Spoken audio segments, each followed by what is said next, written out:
vamos a contaros qué hay detrás de la persona sobre la que más se ha escrito y hablado en la historia de la humanidad: Yeshua ben Yosef, Jesús, hijo de José, es decir, Jesús de Nazaret. Pero no vamos a hablar de él desde el punto de vista religioso.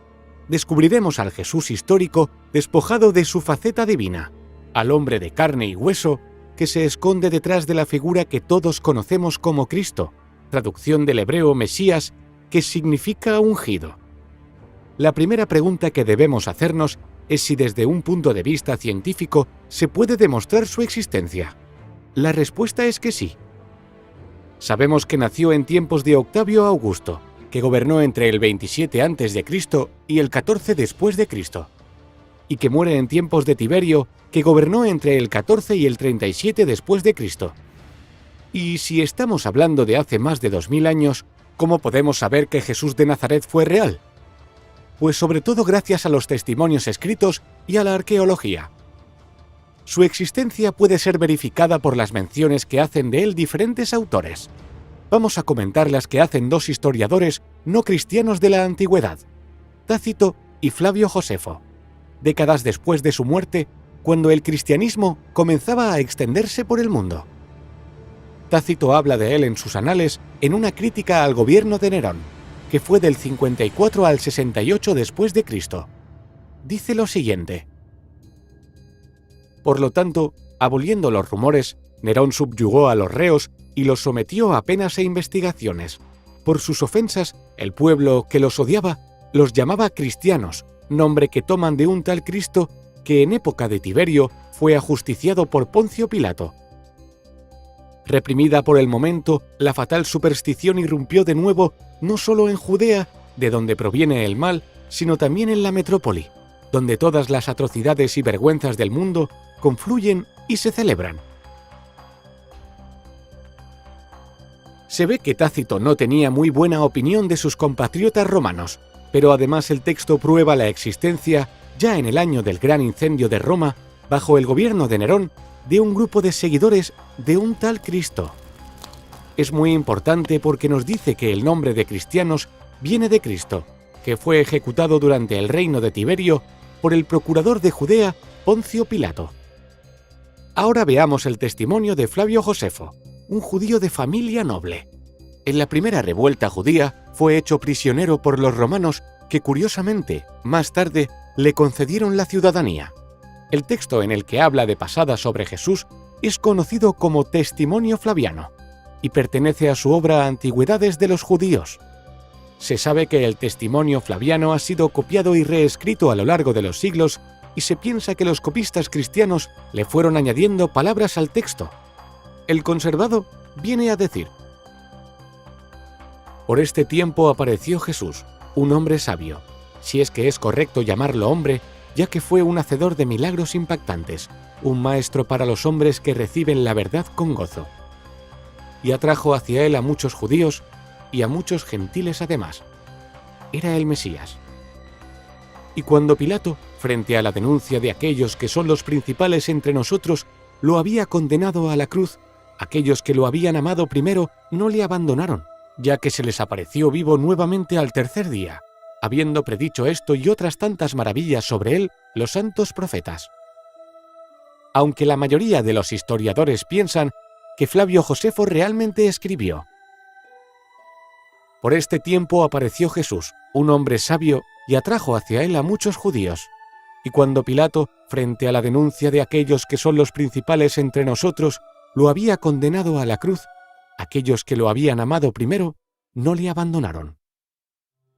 Debemos tener muy en cuenta los textos de los historiadores de la antigüedad, pero no es bueno creernos todo lo que nos cuentan como una verdad absoluta, ya que fueron copiados y traducidos muchas veces y puede que se añadieran interesadamente palabras nuevas a sus escritos. Ya tenemos varios testimonios de dos autores no cristianos que nos hablan sobre Jesús. A esto añadimos otra prueba, en este caso arqueológica, de los elementos que rodean a la época en la que vivió la figura central del cristianismo. En el anfiteatro de Cesarea, una ciudad romana que está en la costa de Israel, se ha encontrado la conocida como Piedra de Pilato, que tiene una inscripción en la que se dice que Poncio Pilato construyó un edificio en honor al emperador Tiberio en esa ciudad. Ahora debemos aclarar que la transmisión histórica de su figura ha sufrido a lo largo de tantos años muchas transformaciones. Cosas que tomamos como originales del cristianismo se fueron estableciendo a lo largo de los siglos, muy lejos ya del tiempo en el que vivió el auténtico Jesús. Veamos las más curiosas. La formación del canon será gradual, pero será en el año 325 cuando los obispos convocados por el emperador Constantino en Nicea dan forma a una doctrina oficial para el cristianismo. Evangelio significa buena noticia. Los evangelios son textos escritos bastante después de la muerte de Cristo. Hay 4 canónicos y muchos otros apócrifos. Los 4 evangelios canónicos, el de Mateo, Marcos, Lucas y Juan, son un conjunto de pequeños relatos o colecciones independientes.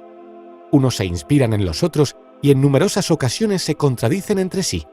Recogían dichos o hechos de Jesús y fueron escritos y agrupados entre el año 60 y el 110, es decir, mucho después de la muerte de Cristo, por personas que no le conocieron directamente.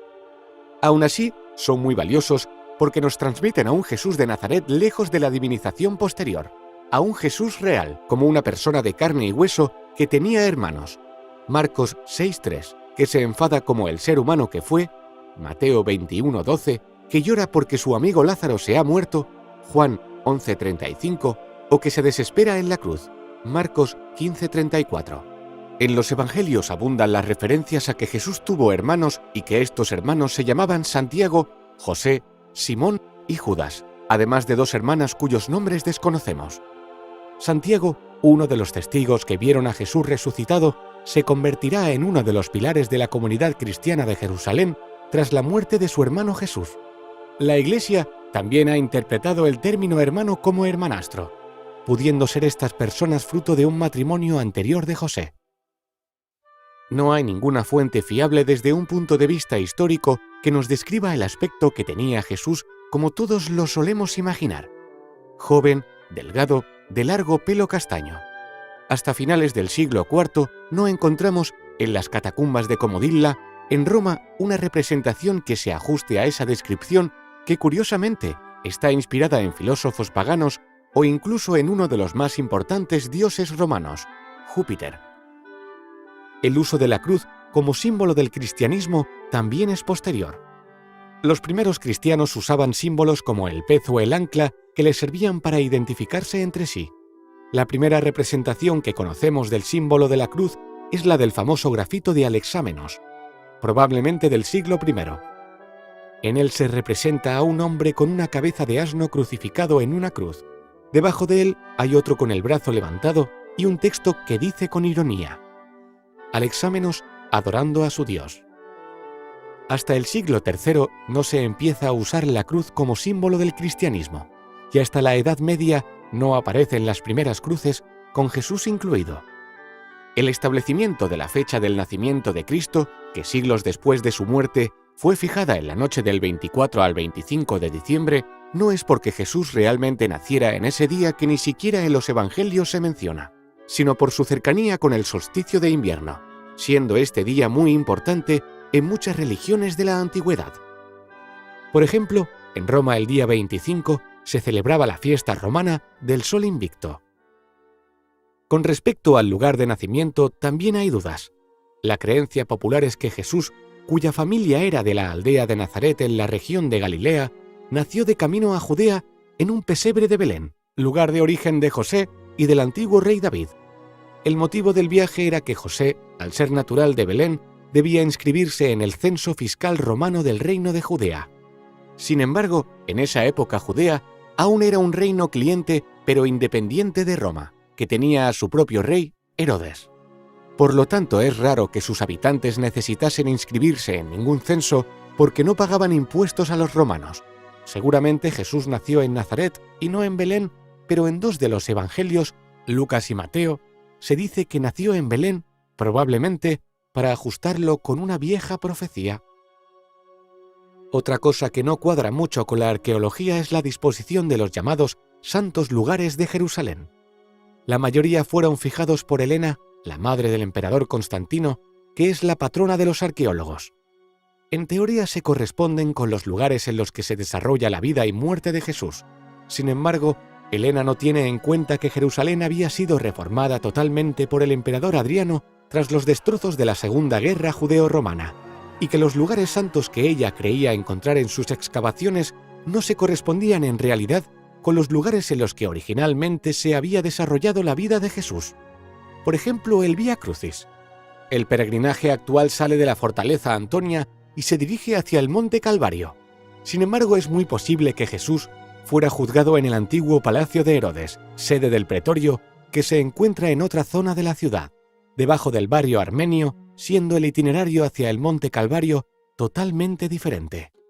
A veces la culpa moral de la muerte de Jesús ha recaído sobre los judíos, pero Jesús fue crucificado y eso era una condena romana habitual para la sedición y la traición, no específica para los cristianos.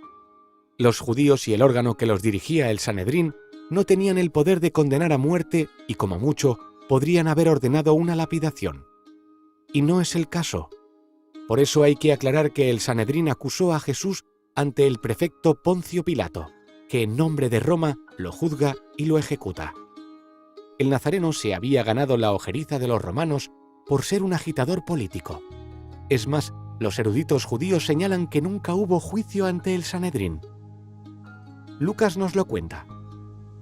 Entonces comenzaron a acusarlo y dijeron: «A este hombre lo hallamos subvirtiendo a nuestra nación y prohibiendo pagar impuestos a César, y diciendo que él mismo es Cristo, un rey». Con respecto a la tumba, Jesús fue un ejecutado por la justicia. No se sabe qué se hizo realmente con su cuerpo. Sí se sabe que existían órganos subordinados al Sanedrín que se encargaban del enterramiento de los ajusticiados. Para ello disponían de tumbas públicas que, cuando se llenaban, eran vaciadas en una fosa común para introducir los cuerpos de los nuevos ajusticiados.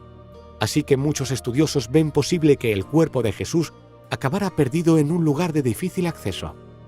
El funcionario encargado de su enterramiento fue José de Arimatea, que el Evangelio de Marcos, el más antiguo según los expertos, describe como un miembro respetado del Sanedrín, no como un seguidor de Cristo.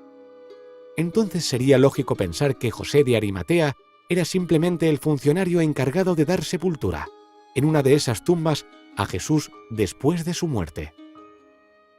En cuanto a la resurrección y a la posterior ascensión de Jesús, hay una tesis aceptada por los especialistas bíblicos. Al no tener acceso al cuerpo, fue muy difícil para sus seguidores, pasados los años, aceptar su muerte y solo poder venerar un sepulcro vacío. Además, la resurrección de las almas era una creencia muy arraigada en las religiones del Mediterráneo. En los primeros evangelios se le resucita en espíritu, pero después el relato se va enriqueciendo hasta acabar apareciéndose corporalmente a sus seguidores. Esto pudo plantear un problema, y como recurso es posible que se añadiera a posteriori la ascensión de su cuerpo al lado de Dios, en recompensa por su sacrificio. Y ya para acabar hay que recordar lo importante que es saber separar lo históricamente comprobable de lo puramente religioso en la figura central del cristianismo. Lo primero, aunque sean más los interrogantes que las certezas, nos ayuda a conocer al Jesús de Nazaret que vivió en el siglo I. Lo segundo es una cuestión de fe religiosa. ¿Se cree o no se cree?